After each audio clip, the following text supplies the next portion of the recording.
Біз осындай армандап жүрген үйімізді қалай салдық? Кеттік. Осындай 3 бөлмелі квартирамыз болған. Бала шағамыз көбейіп, ол үйге сыймай кеттік және карантиннің кезінде де қиналдық. Сонымен жер үй саламыз деп шештік.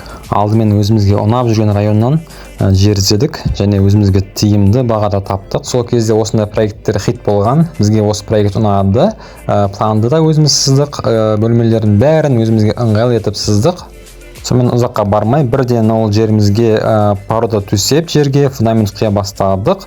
Фундаментті күз айында бастап жартысын, күн суытқасын қалғанын наурыз айында бастап құйдық. Фундаментіміз өте жақсы шықты. Одан кейін барып ішін тасқа толтырдық. Осылай салаларға ыңғайлы болу үшін бірден стяжка құйдық. Қаламыздағы ең сапалы шокоблок алдырдық. Бағасы қымбатын алдық.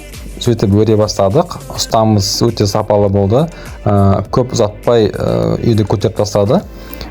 Сейсмопояс құйдық. Оның үстінен тағы да 2 қатар қаладық. Тамның төбесінің бірінші шаппасын жаптық. Оның артынша үстінен пенополистирол жайдық.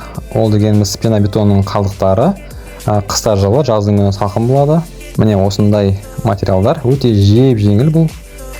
Бізге шамамен 2 жүк машинасы кетті. Үйіміздің төбесін металл черепицамен жаптық. Сонымен үйіміз кішкене үйге ұқсай бастады. Және терезе орнаттық. Пластиктен темір есік орнаттық. Және баспалдақ құйдық бетоннан, яғни лестница. Және әрине үйдің қасына осындай жазық үй керек, времянка. Оны да соқтық. Көлемі 25-5. Терезелеріміздің барлығына осындай темірден решетка орнаттық. Терезелеріміздің бәрі күн бетіне орналасқан. Үйге кіру ыңғайлы болу үшін осындай перила тапсырыс бердік. Келесі мәселе есіктің алды еді. Ол жерге біз брусчатка төсейміз деп шештік. Осындай шебен түсірдік есіктің алдына. Оны жайдық. Осылай теп-тегіс болды. Сосын өзімізге ұнайтын брусчатка түрін таңдадық. Бізге осы түрі ұнаған еді. Және бір өте жақсы ұсталар табылды. Ол кісілер бізге келіп, бірден жұмысқа кірісіп кетті. Аз уақытта брусчаткамыздың бәрін қойып берді. Одан кейінгі мәселе, осындай кіреберісте забор болған бізде. Қаңылтырдан оны ауыстырдық. Осындай заманауи ворота қойдық. Есік алдындағы брусчаткамыздың толық көрінісі осындай жақсы қойылды. Кіршаның астына осылай фронтонмен жаптық және суағалар қойдық. Көлеңке болу үшін есіктің алдына осылай козырек істеттік.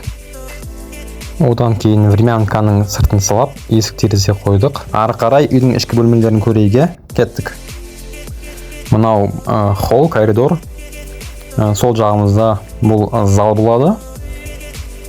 Зал бөлмесі. Одан кейінгі екінші холл. Мынау бірінші спальный.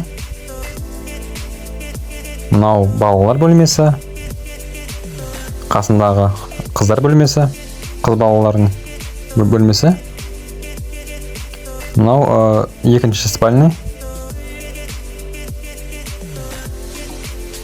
Өте кең.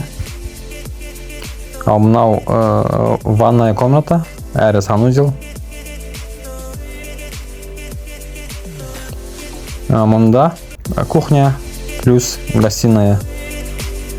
Ішкі жұмыстардың қалай болғанын және нәтиже қалай шыққанын көру үшін келесі видеоны көріңіздер. Достар, үй салу бәріңіздер жұмысты болсын. Бай бақытты болыңыздар. Каналға тіркеліңіздер, коммент қалдырыңыздар және чаттарда бөлісіңіздер.